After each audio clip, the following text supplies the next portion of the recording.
إن الحمد لله نحمده ونستعينه ونستغفره ونتوب إليه ونعوذ بالله من شرور أنفسنا وسيئات أعمالنا من يهده الله فلا مضل له ومن يضلل فلا هادي له وأشهد أن لا إله إلا الله وحده لا شريك له وأشهد أن محمدا عبده ورسوله لا نبي بعده يا أيها الذين آمنوا اتقوا الله حق تقاته ولا تموتن إلا وأنتم مسلمون فإن أصدق الحديث كتاب الله وخير الهدى هدى محمد صلى الله عليه وسلم وشر الأمور محدثاتها وكل محدثة بدعة وكل بدعة ضلالة وكل ضلالة في النار. معاشر المسلمين أوصيكم ونفسي بتقوى الله فقد فاز المتقون. Sungguhnya dunia ini adalah darul ibtila, tempat untuk Allah turunkan ujian bagi hamba-hambanya. Oleh karenanya tidak semua yang Allah takdirkan baginya sesuai dengan keinginannya. Negeri yang seperti itu, yang semua sesuai dengan keinginan penghuninya hanyalah surga di akhirat kelak. Adapun di dunia, betapa sering terjadi kejadian yang tidak menyenangkan bagi seorang hamba.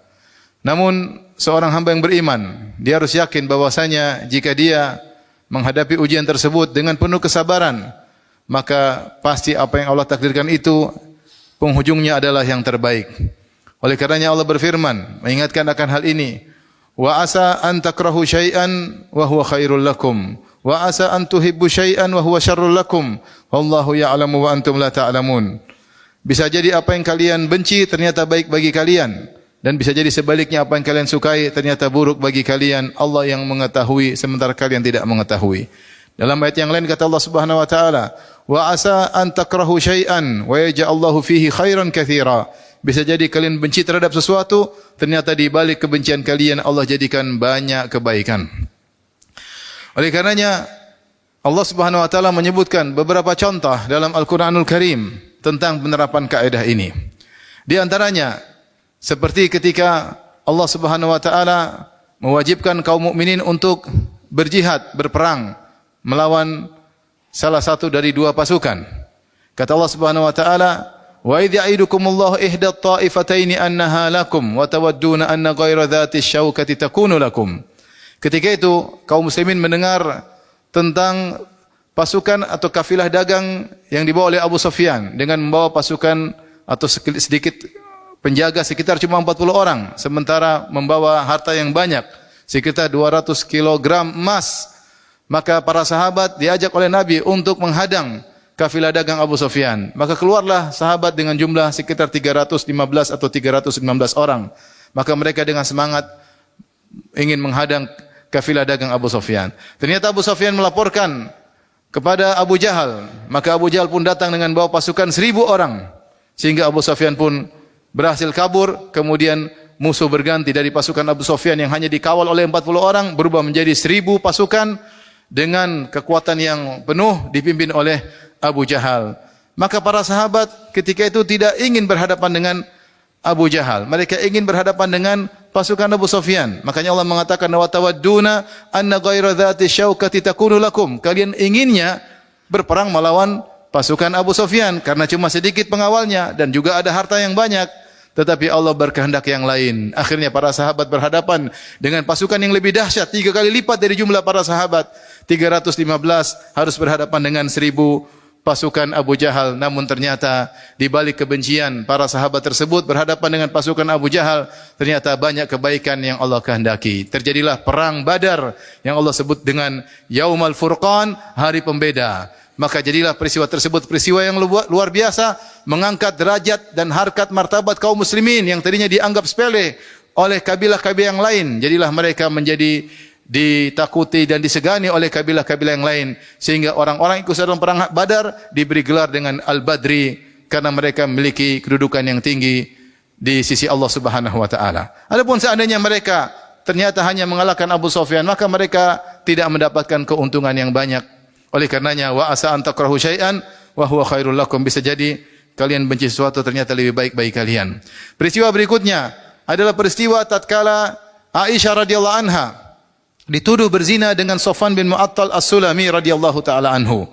Yang tuduhan tersebut digembar-gemborkan disebarkan oleh orang-orang munafik. Kata Allah Subhanahu wa taala, "Innal ladzina ja'u bil ifki usbatun minkum la tahsabuhu syarran lakum bal huwa khairul lakum." Kata Allah Subhanahu wa taala, sungguhnya orang-orang yang mendatangkan kedustaan adalah sekelompok dari kalian. La tahsabuhu syarran lakum, jangan kalian sangka itu adalah keburukan bagi kalian. Bal huwa khairul lakum, bahkan itu adalah kebaikan bagi kalian. Benar bahwasanya ketika dituduh berzina, maka Aisyah radhiyallahu anha pun merasa sedih, Rasulullah SAW pun gelisah. Ternyata di balik tuduhan tersebut, akhirnya Allah memuji Aisyah. Akhirnya Allah turunkan sekitar 15 ayat untuk membela Aisyah radhiyallahu taala anha dan menjanjikan surga bagi Aisyah radhiyallahu taala anha. Maka nampaklah kemuliaan Aisyah radhiyallahu taala anha, ternyata dia dibela langsung oleh Allah Subhanahu wa taala. Seandainya tidak ada tuduhan dari orang-orang munafik yang disangka keburukan, tentu keindahan Aisyah tidak menjadi lebih indah kecuali setelah dia dituduh dengan tuduhan yang tidak-tidak. Maka ketahuanlah siapa orang-orang munafik yang ternyata ingin keburukan bagi Nabi sallallahu alaihi wasallam. Wa asa an takrahu syai'an wa huwa khairul lakum. Bisa jadi kalian benci sesuatu ternyata buruk bagi kalian.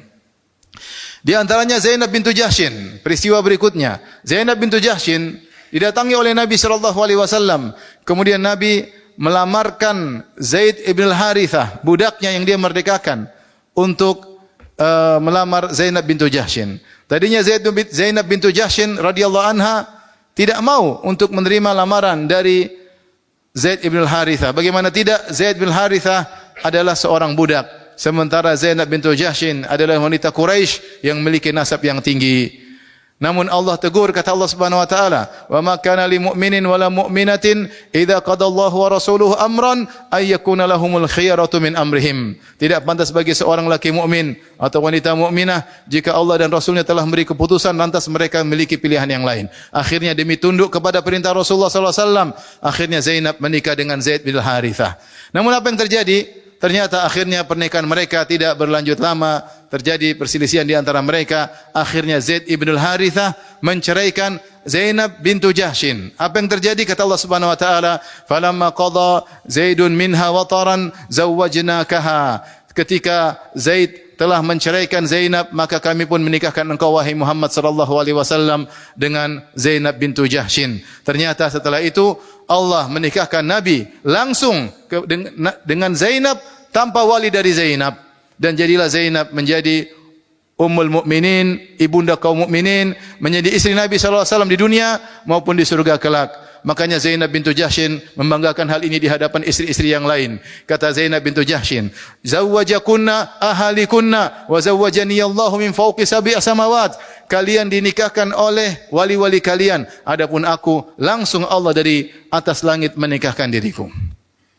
Di antara peristiwa yang juga kelihatannya buruk namun ternyata mendatangkan kebaikan, contohnya adalah kisah Nabi Musa alaihissalam yang ketika dia melakukan kesalahan, akhirnya dia harus kabur dari negeri Mesir. Kata Allah Subhanahu wa taala, "Fa kharaja minha khaifan yataraqqab." Maka dia pun keluar meninggalkan kota Mesir dalam kondisi ketakutan. Akhirnya dia pergi meninggalkan kemewahan. Tadinya dia adalah anak angkat Firaun, hidup dalam kemewahan, hidup dalam kesenangan, hidup dalam ketentraman. Akhirnya dia harus meninggalkan kemewahan tersebut menuju ke negeri Madian, yang di mana di situ dia kemudian harus menjadi penggembala. Namun subhanallah, Allah mentakdirkan di situlah dia bertemu dengan wanita salehah yang memiliki sifat pemalu, wanita salehah yang sangat berbakti kepada orang tuanya. Ternyata Allah menjadikan Nabi Musa alaihissalam keluar dari negeri Mesir, menempuh jalan ratusan kilo, ternyata untuk bertemu dengan wanita yang salehah. Kemudian Nabi Musa alaihissalam menjadi penggembala kambing, mengatur kambing yang tadinya dia tinggal di kerajaan. Ternyata di balik dia bisa mengatur menggembala kambing sampai 10 tahun. Allah berikan dia kemampuan untuk mengatur manusia. Setelah itu akhirnya Allah mengangkat dia menjadi seorang nabi setelah dia pergi ke Madian. Wa asa an takrahu syai'an wa huwa khairul lakum. Bisa jadi kalian benci sesuatu ternyata lebih baik bagi kalian. Lihatlah Nabi Ibrahim alaihissalam. Nabi Ibrahim alaihissalam ketika dia diusir oleh kaumnya, Allah mengatakan fa aradu bihi kaidan faja'alnahumul asfalin. Mereka ingin melakukan makar yang buruk kepada Ibrahim, yaitu mereka kumpulkan kayu bakar ingin membakar Ibrahim. Ternyata Allah kalahkan mereka. Akhirnya Ibrahim alaihissalam harus meninggalkan kampung halamannya. Wa qala inni dhahibun ila rabbi sayahdin. Maka dia meninggalkan kampung halamannya, itu kota Babil di Irak. Dia pergi menuju negeri Syam. Dia berkata, aku akan pergi kepada Rabbku, Rabbku akan beri petunjuk kepadaku. Lantas dia berdoa, Rabbi habli minas salihin. Ya Allah, anugerahkanlah aku anak yang saleh. Subhanallah, Ibrahim alaihissalam ketika diusir oleh kaumnya, dia masih sangat muda, sebagaimana disebutkan dalam ayat. Qalu sami'na fatan yadhkuruhum yuqalu lahu Ibrahim. Kata kaumnya, kami mendengar ada seorang pemuda yang mencaci maki berhala-berhala kita, namanya Ibrahim. Dia seorang pemuda. Ketika dia keluar dari kampungnya, dia berdoa, ya Allah, anugerahkanlah aku anak yang saleh. Kapan dikabulkan doanya? Ternyata Ibrahim baru diberikan anak pertama, yaitu Ismail alaihissalam, setelah umurnya sekitar 80 tahun. Seandainya dia keluar dari kampungnya umur 20 tahun, berarti dia menunggu dikabulkan doanya sekitar 60 tahun. Namun ternyata di balik penungguan tersebut ada kebaikan bagi Ibrahim alaihissalam. Ternyata Ibrahim alaihissalam menikah dengan Sarah. Lantas dia tidak punya anak. Puluhan tahun tidak punya anak. Akhirnya Sarah diberi hadiah seorang pembantu namanya Hajar. Akhirnya karena tidak punya anak lama, akhirnya Sarah kasihan sama suaminya. Maka dia pun menghadiahkan pembantunya kepada Ibrahim alaihissalam. Akhirnya Ibrahim menikah dengan Hajar. Dan akhirnya punya anak Ismail. Kata Allah, fabasyarnahu bigulamin halim. Maka kami beri kabar gembira kepadanya dengan seorang anak yang amat-amat sabar. Siapa? Ismail alaihissalam. Ternyata tertundanya, dikabulkannya doa Nabi Ibrahim alaihissalam. Ternyata banyak hikmah yang dirasakan oleh Ibrahim alaihissalam. Akhirnya dia bisa menikah dengan wanita yang lain, yaitu Hajar. Dan akhirnya dia punya anak namanya Ismail. Dan akhirnya dia harus membawa Ismail ke Mekah. Dan akhirnya disitulah lahir keturunan Ismail, di antaranya Muhammad sallallahu alaihi wasallam. Wa asa an takrahu syai'an wa huwa khairul lakum. Bisa jadi kalian membenci sesuatu, ternyata lebih baik bagi kalian. Aqulu qauli hadza astaghfirullah li wa lakum wa lisal muslimin kulli dhanbin khati'a fastaghfiruhu innahu huwal ghafurur rahim.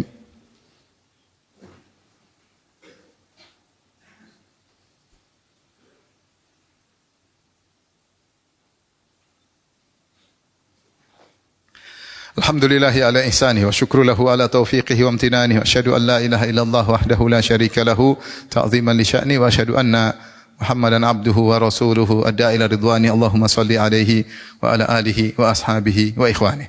Ma'asyiral muslimin. Tentu dalam hidup ini banyak hal yang tidak sesuai dengan keinginan kita. Kita ingin angin berhembus ke arah selatan, namun ternyata angin malah berbalik berhembus ke arah utara. Namun seorang mukmin yakin bahwasanya semua yang terjadi adalah dengan izin Allah Subhanahu wa taala. Maka kaidah menyatakan, jika seorang menghadapi keputusan Allah dengan sabar, pastilah pilihan Allah yang terbaik. Al khair khairatullah, yang terbaik adalah pilihan Allah Subhanahu wa taala. Dengan syarat dia bersabar. Dengan syarat dia bersabar. Jika seorang menghadapi ujian dia bersabar, pasti penghujungnya lebih baik, 100% lebih baik daripada yang dia perkirakan. Oleh karenanya Rasulullah SAW bersabda, ajaban di amril mu'min, inna amrahu kullahu khair, wa laysa dzalika illa lil mu'min. Sungguh menakjubkan perkara seorang mukmin, seluruh perkara baginya adalah baik, dan itu tidak berlaku kecuali kepada orang mukmin. In asabahu sarra syakara fakana khairal lahu. Kalau dia mendapatkan kesenangan dia bersyukur, maka itu baik baginya. Wa in asabahu dharra sabara fakana khairal lahu. Kalau dia ditimpa dengan kesulitan yang dia tidak sukai, kemudaratan, penderitaan, maka dia bersabar dan itu lebih baik baginya. Dan ini hanya berlaku bagi seorang mukmin. Jika seorang tidak mampu merenungkan apa hikmah di balik musibah yang menimpanya, maka Ibnu Qayyim rahimahullah mengajak seorang untuk merenungkan apa yang terjadi antara Nabi Musa dengan Nabi Khadir. Lihatlah ketika Nabi Musa alaihissalam dan Nabi Khadir naik sebuah kapal, kemudian karena pemilik kapal mengenal Nabi Khadir, maka mereka menaikkan Musa dan Khadir gratisan. Ternyata setelah turun dari kapal tersebut, Nabi Khadir merusak kapal tadi. Maka Nabi Musa heran. Ini bagaimana kita naik gratis, kenapa kau rusak kapal tersebut? Maka Nabi Khadir menjelaskan ilmu yang tidak diketahui oleh Nabi Musa.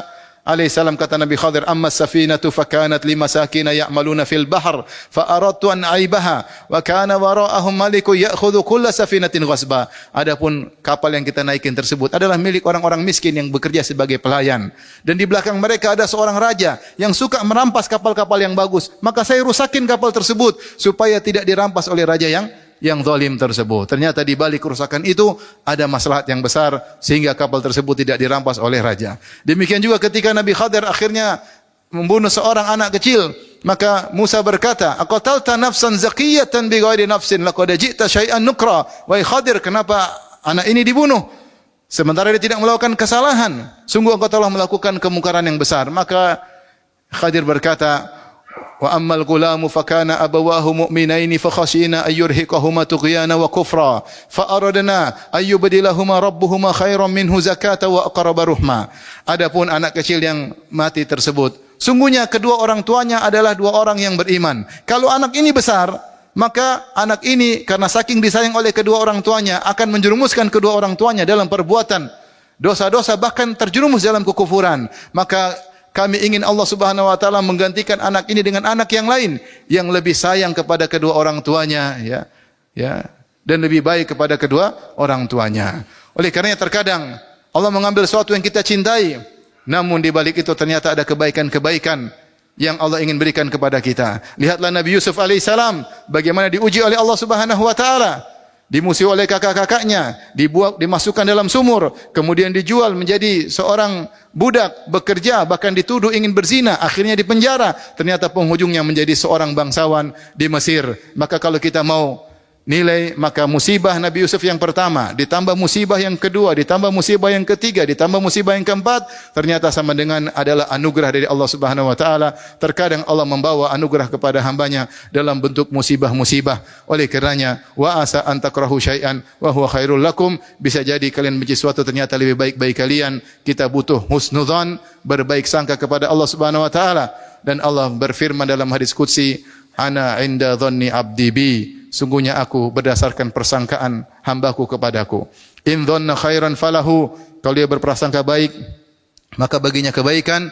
Wa in dhanna syarran falahu, kalau dia berprasangka buruk maka keburukan baginya. Innallaha malaikatahu yusalluna 'alan nabi ya ayyuhalladzina amanu sallu 'alaihi wa sallimu taslima. Allahumma salli 'ala Muhammad wa 'ala ali Muhammad kama sallaita 'ala Ibrahim wa 'ala ali Ibrahim innaka Hamidum Majid. Wa barik 'ala Muhammad wa 'ala ali Muhammad kama barakta 'ala Ibrahim wa 'ala ali Ibrahim innaka Hamidum Majid. Allahumma ighfiril muslimina wal muslimat wal mu'minina wal mu'minat al ahya'i minhum wal amwat innaka sami'un qarib mujibud da'wat wa ya qadhiyal hajat. Allahumma ati nufusana تقواها وزكها أنت خير من زكاها أنت ولي مولاها. اللهم إنا أسألك حبك وحب من يحبك وحب كل عمل يقربنا إلى حبك. اللهم إنا نسألك فعل الخيرات وترك المنكرات وحب المساكين وأن تغفر لنا وترحمنا وإذا أردت بعبادك فتنة فاقبضنا إليك منها غير مفتونين. ربنا ظلمنا أنفسنا وإن لم تغفر لنا وترحمنا لنكونن من الخاسرين. ربنا آتنا في الدنيا حسنة وفي الآخرة حسنة وقنا عذاب النار. Walhamdulillah rabbil alamin wa aqimus salat.